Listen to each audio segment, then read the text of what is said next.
സുഹൃത്തുക്കളെ, ഞാൻ 7ാം ക്ലാസ് പഠിക്കുമ്പോഴേ എൻ്റെ മരം എന്ന് പറയുന്നൊരു പദ്ധതി ഉണ്ടായിരുന്നു. അത് ഏകദേശം 2002 2003 കാലമാണ് തോന്നുന്നുണ്ട്.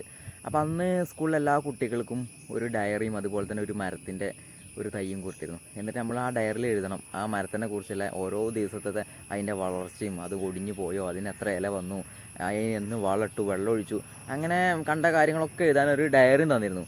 അപ്പോൾ അത് കേരളത്തിലെ എല്ലാ വിദ്യാലയങ്ങളിലും നടപ്പിലാക്കിയൊരു പദ്ധതിയായിരുന്നു. അപ്പോൾ അന്ന് എനിക്ക് കിട്ടിയത് ഒരു തേക്കിൻ്റെ തൈയാണ്. ആ തേക്കിൻ തൈൻ്റെ അവസ്ഥ ഞാൻ ഇപ്പോൾ കാണിച്ചു തരാം കേട്ടോ. ഇതാണ് സുഹൃത്തുക്കളെ എൻ്റെ മരം പദ്ധതിയിലൂടെ എനിക്ക് കിട്ടിയ തേക്കിൻ്റെ മരം. ഇത് ഇത്രയൊന്നും വലിപ്പവും വണ്ണം വെച്ചാൽ പോരട്ടോ. കാരണം എന്താണെന്ന് വെച്ചാൽ ഇത് ഒരുപാട് പ്രാവശ്യം ഒടിഞ്ഞു വീണിട്ട് ഇങ്ങനെ വളർന്ന് വലുതായതാണ്.